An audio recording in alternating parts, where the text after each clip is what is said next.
Arizona Horizon is made possible by contributions from the Friends of Arizona PBS, members of your public television station.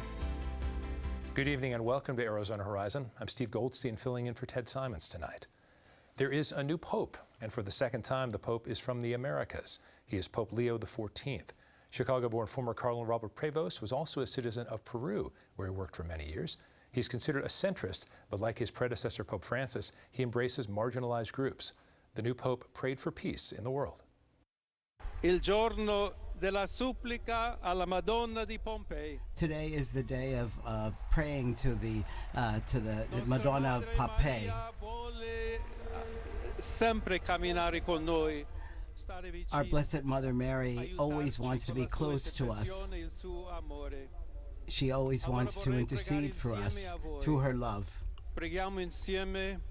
So let us pray together for this new mission, for all of the church, for peace in the world, that she will help us give us a special grace, our mother. President Trump has reached a trade deal with the UK. The president has agreed to cut tariffs on British autos, steel, and aluminum. But Trump played down the possibility of other nations receiving similarly favorable terms on his tariffs, which are roiling the global economy.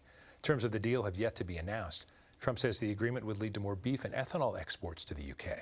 The president said China also wants a deal.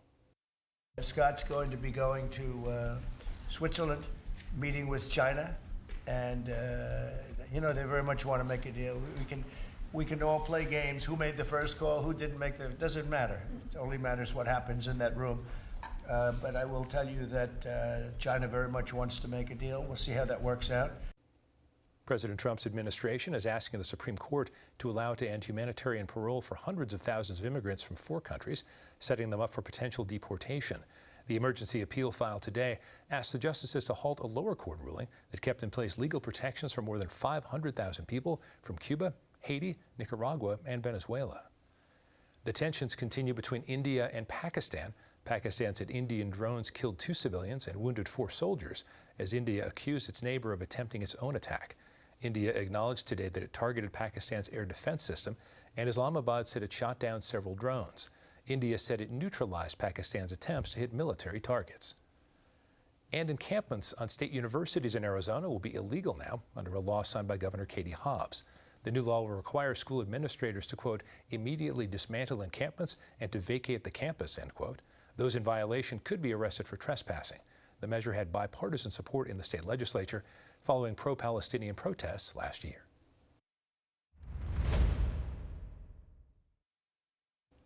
Nearly all of Arizona is currently under drought conditions. However, improving the infrastructure in place could make it easier for businesses and residents to conserve the limited water we have in the state.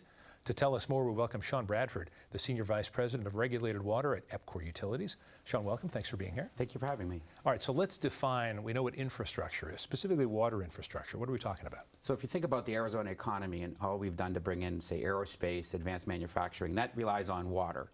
So you need to move that water from its source to where these customers are based. So for me, it's drinking water wells, water storage facilities, certainly pipelines. There's tens of thousands of miles of pipe that run across Metro Phoenix to deliver that water to these customers. So I'm most curious about how much of infrastructure, we're talking about major projects here, how much of it is about improving older equipment? I mean, a small example, when our plumbing gets old in our homes, we have to replace it. Sometimes we just have to update it. Are we talking about brand new infrastructure, replacing, a little bit of both? It's a little bit of both, and I think for the valley, it's really where the growth is occurring. So in the far west valley, where we've got a lot of service territory, or in Santan, a lot of the infrastructure replacing is to serve new customers. If you look in the Sun Cities, say, we also serve Sun City, that infrastructure has been in the ground since the 1960s. We're in a process now of replacing and renewing all of that infrastructure. So it's a mixed bag, but it's important to focus not only on meeting new growth demands, but making sure our existing infrastructure is in good working condition. So this just makes me think of, we've read all the headlines and think about tariffs and whatnot. How much could that affect what needs to be done in terms of immediacy, in terms of whether it's the supply chain or costs of things? Do you have to keep an eye out for that sort of thing? Absolutely, and we're trying to get in front of this. So we're looking at like annual capital plans, and we're ordering equipment early in the process. We're going out and getting approvals internally within the organization and placing these long lead items, things like motors and pumps. They used to take 6 to 12 months. They can take up to 24 months now. Wow, 24 months, really? Oh my gosh, okay. Let me consider some of this. Again, in the intro, I had to do a little bit about the drought, water shortages that are potential, conservation, which is important as well. How much does all of this fit together in a big package in terms of what you're trying to accomplish? Like when I say water infrastructure needs to be improved, can you order it for me? Is there a list of, okay, this is the top priority based on that? Water savings is the most important thing, or something else? How would you rank these? The good question, and I think the most value, the biggest bang for the buck is making sure you manage your water loss. So again, we move water through a series of pipes into a customer's house or a business's property, and along the way you can have some leakage. So it's about monitoring your infrastructure, going on and proactively replacing it, and you can actually use technology now. We use AI to find, in our Santan district, you used artificial intelligence to find a leak that had been occurring for over 10 years at a rate of 1 million gallons of water per day. You're making me wow again. Oh my gosh. 1 million gallons a day. Yeah. And how big an area are we talking about? So it was a single pipe that ran underneath an irrigation district. So you had an irrigation canal running water over the top of it. And if you tried to listen to it and you use something called acoustic leak detection, you're essentially listening for the water to leak out of the pipe. We couldn't hear it, but when we fed the data into artificial intelligence, it pinpointed the location within about 10 feet, and we fixed it within a day. You answered my other question. I would say, how long did it take to fix that? So let's think about when it comes to collaboration. I think there's competition among cities, among communities when it comes to let's try to attract the next business. But when it comes to this sort of thing, I think back to the old days when Central Arizona Project came into effect, and there was a combination. It is as nonpartisan as one could get. So without going to the political realm specifically, is this a case where we do have EPCOR trying to work with other cities, even cities it may not currently serve? Is there more collaboration going on? Yeah, absolutely. And I think the easiest thing I can point to is we all have mutual aid agreements with each other. So in an emergency, if the city of Surprise or the city of Peoria has an issue, we'll roll our trucks, we'll provide our equipment, even our materials. We'll have spare pipes or spare pumps in storage. We'll actually provide those to those communities, and they'll do the same for us. Really? Okay. And this is one of those things where is individual basis, or is it sort of a group effort? It's individual basis, but we certainly proactively reach out to all the communities that we serve, and all the communities are adjacent to us, and we work on these mutual aid agreements all the time. I want to ask you again about, tariffs sort of gave my question away on this one, but cost is important. There has been in the past where certain projects were supported federally, certain projects were supported locally. Obviously, there's private.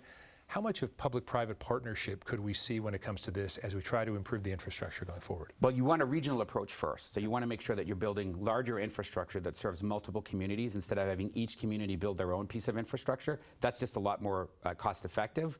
But then you also need to balance what is this infrastructure going to serve? If it's going to serve new growth, you want to make sure that new customer coming in pays their fair share. Some of that cost should be shared by existing customers that benefit from this new infrastructure or this better technology or better improved piece of equipment, but it needs to be equitably distributed. So either for people who have lived here for a long time or those who are new here, what makes Arizona, particularly the desert, unique when it comes to being innovative, when it comes to dealing with some of these things? We've all heard that Phoenix itself or the valley is unsustainable. And people, when it reaches 120 in August, they might think that's real, but then at the same time, we wouldn't have grown as much as we have since World War II. How do you balance all that? Well, the metric that we always like to point to is that the state of Arizona is using essentially the same amount of water today in 2025 as you did in the 1950s. So you think about the population boom that's occurred since 1950. We've gone from a state with about 1 million people to probably north of 8.5 million people, and we're essentially using the same amount of water. That's just proactive management of our groundwater supplies. We have replenishment obligations, so we're not only pumping groundwater out, but we're replenishing what we use. And then we've got much better control, and we've worked really closely with the agricultural community. They're being much smarter in how they irrigate their crops. That's important to follow up an agricultural community, because that's one that comes up a lot as the agricultural community, farmers, are they going to have to make more sacrifices? Can I ask you about sacrifice? What is the balance there? Is it equal, or is it the idea that actually residential use is much lower, so there's less of that? So when you have an acre of agricultural land and it converts to homes, by definition, that's going to use less water. So an acre of houses use less than an acre of crops. So that's kind of organically happened in the Phoenix Valley, but the communities that grow a lot of agriculture, like look down in Yuma, they've really added technology. They've used controls, SCADA, automated systems to better manage how they water their crops. I want to ask you about conservation, because it's one of those things that came up in a panel I was involved in recently. And obviously there's a case of, there have been other states, California for example, that put in absolute directives where people who lived there, I presume businesses as well, had to make changes. We haven't done that, at least not community-wide in Arizona. How do you think, just from your philosophy as someone who's so heavily involved in water, how have we been able to avoid that? And unless drought conditions get even worse than they are now, do you think we can maintain this where we're not going to try to require residents, businesses, et cetera, to say this is your limit? The way we've developed over the last, say, 20 years, we're using much lower flow toilets, much more energy efficient and water efficient appliances. That in itself saves a lot of water. The other thing that we've done, and we're pretty innovative as a state, we're way out in front of, I think, any other state in the country, is we reuse and recycle the wastewater that we're treating. So at EPCOR, 96+% of the wastewater we collect, we treat, and we directly either recharge it back into the ground and store that for future use, or we provide that water to an end user for reuse purposes. So a great example is a golf course. The grass at a golf course doesn't care if it's coming out of the ground or it's a treated wastewater system. The grass grows great, and it's actually a better use to take that renewable resource and put it at an end use like a golf course than it is to more mine groundwater out of the ground. Okay, well, thanks very much. Sean Bradford, good to see you. Thanks for being here. Thank you so much. Next time on Death in Paradise. Minor stab wound in upper back, major stab wound in the chest. A chef is killed in his restaurant. No sign of forced entry anywhere. The victim was paranoid. Always thinking people were trying to stab him in the back. To be fair, someone did. His family and staff hated him. He bullied and alienated everyone. But they all have an alibi. How do we make sense of all this? Find out on Death in Paradise. Saturday night at 8:30 on Arizona PBS. Miss Fisher, you ladies should stand back. There's been a gruesome accident. There's more to this, Ronnie. I'm sure of it. We don't need the services of a detective, Miss Fisher. There's nothing to hide, is there? The woman's hair obviously got caught up in the workings of the machine. Any reason to think it's not an accident? The blood at the scene of the accident was completely dry, which makes me wonder why Mr. Gaskin took so long to telephone the police. Saturday night at 9:30 on Arizona PBS. The National High School Mock Trial Championship is being hosted in Phoenix this year. The competition welcomes students from all over the world. Yesterday, Ted Simon spoke to Maricopa County Superior Court Judge Dwayne Fox, who is also the Articles and Bylaws Committee Chair for the Mock Trial organization, to find out more. Let's talk about the National High School Mock Trial Championship. What was this all about? Each state, or many states, have a state program, and the state champions go on to the national competition, and we rotate that around from place to place, and we do about a 2 to 3 year advanced planning on that. And so we're hosting this year's national championship here at the Maricopa County Superior Court this coming up weekend. And this is there's a lot of kids involved, aren't there? There are. We have 48 teams coming from around the country, but beyond that, we have a team from South Korea, a team from Guam, and a team from Northern Mariana Islands. And now, what skills do these students develop during these mock trials? Well, the obvious skills are getting comfortable doing public speaking. Yes. But it really gets the students engaged in critical thinking and learning about the rules of evidence and how to take the information that's provided in the case materials and distill that down and be able to present a convincing argument, a persuasive case. So it's a lot of critical thinking skills. And that gets me to the question of just what exactly happens here. And I know that this year, this particular mock trial dealt with, inspired by the Don Bolles murder. How does that work in terms of a mock trial? So as the host state, we had the opportunity to figure out something with a local flavor, local significance, and we decided we wanted to have a unified theme throughout our whole event and tie different things outside of the competition itself into that theme. And so we selected the theme State 48 and the Fourth Estate. And part of that was the timing of the Bolles assassination. We're coming up on the 50-year anniversary of that. And just given the timing of what's going on in our era with attacks on the press and so forth, we thought this would be a good way to, as you said, inspired by, it's a fictional case inspired by the Don Bolles assassination. The assassination plays a backdrop, an important backdrop in the case, but it is a fictional case, and so we have witness statements and evidence, some of which is quite old given the how long ago the Bolles assassination took place, and so this was we're using this as a vehicle to prompt a discussion about the Fourth Estate and the importance of a free and fair press to a healthy and robust democracy. It's interesting. Yeah, it's absolutely fascinating. And the idea of it being a competition, though, how do you decide who wins and who doesn't? So we have judges in each round. There'll be 3 scoring judges. We have a presiding judge, and the scoring judges all complete a ballot. So there's 110 points possible. Each part of the trial is graded on a scale of 1 to 10. And each side has 3 witnesses that they're calling as their own witness, and 3 witnesses on the other side that they're cross-examining. And then they have 1 student do an opening statement and 1 student do a closing argument. Wow, very interesting. And I had a chance to look over some of the case materials and some of the. My goodness, you've got statements that you got.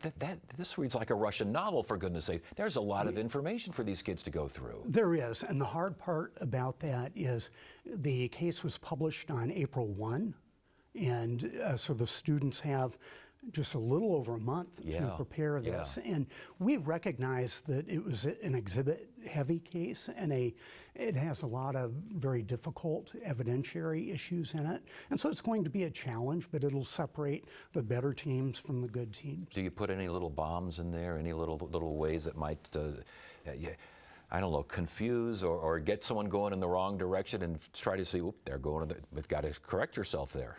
Well, one of the things that we did with this is put essentially too much information in there to force the teams to decide what's important and what's not important. So it's developing their strategy and having comfort in that strategy and deciding what they're going to present in court and what they're going to leave in the briefcase. Yeah, because I got to tell you, when I was looking over it, as I said, I'm going, holy smokes. But that's the point. You got to winnow that down and separate wheat from chaff. It is, and it's a skill that many trial lawyers don't necessarily have, but you have to take a complex case like that if you're presenting it to a jury and be able to present it in a way that it's easily understandable. 3rd time for Phoenix to host this thing, huh? It is. The last time was in 2011. The time in, I believe it was 1986 or 87. The program was much smaller back then. We had about the same number of teams in 2011, but this is a much bigger event than we had in 2011. Last question real quickly. You kind of referred to this, but once again, what do you want the kids to take from this? Want them to have fun, take away some skills, but this really is about them having fun with this case. The feedback that we've heard so far is positive, so I hope they really do have a good time and take advantage of what Phoenix has to offer. Judge Dwayne D. Fox, Maricopa County Superior Court, and we're talking about the National High School Mock Trial Championship. Good to have you here. Thanks for joining us. Thank you.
A new sensory room is now open at Chase Field, the home of the Arizona Diamondbacks. The room is located on the diamond level of left field, and the room features sensory toys, comfortable seating, and members of staff who are trained to assist those with disabilities. To tell us more, we welcome Gabriela Salcido, the owner and CEO of Roman Empire Agency. Welcome. Thank you for being here. Thank you for having me here. For our viewers who don't know, can you describe a sensory room generally and then what the Chase Field sensory room is like? Yes, it is a place that we offer a calm environment for anyone that needs, a little break from the bright lights or the loud noises. So this offers a really quiet environment that the children or adults can go. We are limited to 15 or 30 minutes, and they can get extra time. We have beanbags, we have fidget toys, we have sensory walls, and not only do we have that, but we also have our therapists on hand that they can interact with the children if they need to interact with the little toys and stuff. It's a very nice room. I think everyone should just go visit it. It's very valuable for anyone that may have any sensory issues, that may have PDSD, autism, or Down syndrome. So if someone were in there for 15 or 30 minutes, would they be able to go in a later portion of the game, or once you're in once, that's all for the game? No, they're able to have an extension of time. We just try to limit about 3 families per the room because it's not large enough, but it is perfect for 3 families, and they're able to get more time as needed. You mentioned some of the tools. If someone were going to sit in a seat, can they bring some of the tools with them? Absolutely. As Roman Empire, we offer fidget toys that they can actually take home to their seat, and they don't have to return them. And it gives them a very sense of calmness that they can take back to the stadium in their seat and be able to enjoy the game. That's exciting. Now, I know you've done a similar thing at State Farm Stadium for the Cardinals. Yes. How does that differ? Because in some sense, a football game is more intense than a baseball game. Have you noticed that people perhaps may need it more at a football game or otherwise? And by the way, are they exactly the same or slightly different because one is at a football stadium as one at a baseball stadium? The Cardinals one is a little bit smaller, so we're able to limit it to about 2 families. And then the one at Chase Field is large enough for about 3 families. It is the same environment. We actually have the same type of fidget toys. It's with dim lights that they can take a break. They're very similar. But in terms of how they utilize it, I think both stadiums utilize the space very well throughout the day. At the Cardinal Stadium, about 50 families visit the sensory room as well as the Chase Field. It's so interesting because I was thinking about sensory rooms more generally. How much did you have to think about tailoring them specifically to a sporting event? I mean, did you want to have certain elements that are specific to the game and specific to a sport, or is it more just like transporting what you've already done before to a sports stadium? We wanted to do the same model. We wanted to go ahead and be able to offer this to large-scale venues and stadiums. So we will go ahead and we created the room so that it was able to have that quiet environment. So we are trying to bring that on from one stadium to another stadium and bring awareness of neurodiversity. So clearly there's been a little more experience so far with the Cardinal Stadium because you had, I guess, the end of September through last season, so probably the entire home schedule, I imagine. Yes. And Chase Field is relatively new. It's early on in the season. But what kind of feedback have you gotten so far? We have gotten excellent feedback. The families are just so excited that we're actually offering this to the families and that the Diamondbacks are setting an example and that Roman Empire is able not only to provide that sensory room, but we actually have our therapists on hand too, that they can interact with the children or anybody that may need the room as well. So is this something you want to keep doing in other cities with other sports facilities in town here?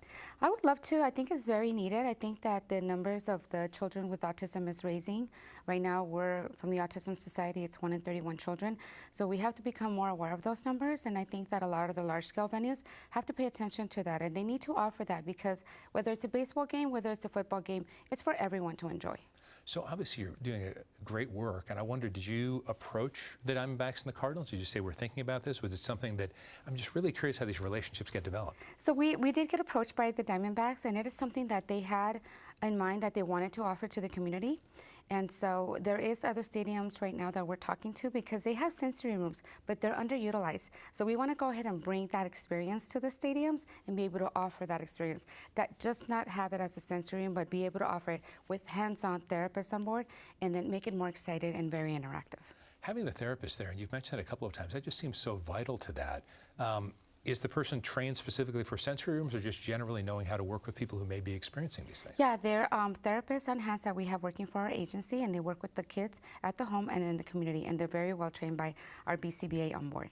So tell me about the agency. How did you get started, and why was this something you wanted to do generally? As a founder, we founded this company in 2010, and I had a really great passion to do this. I was once a social worker for the state, and that's kind of how I fell in love with the field. And then after that, I opened up my own company, and it's been a huge, great success. I've been in business since 2010. I love what I do. I've expanded to other states as well. So we provide almost any type of service for children and adults, from someone trying to be independent, from someone needing behavioral therapy, from someone needing the supports in the home for 24 hours a day as well. Terrific. So very briefly, what's next for the company? We have about 15 seconds or so. We would love to expand to other stadiums and be able to offer the same thing we're offering for the Diamondbacks. Okay. Gabriela, thanks so much for joining us on Arizona Horizon. Great to have you here. Thank you for having me here. Thank you. That is all for this edition of Arizona Horizon. I'm Steve Goldstein in for Ted Simons tonight. Thank you so much for watching.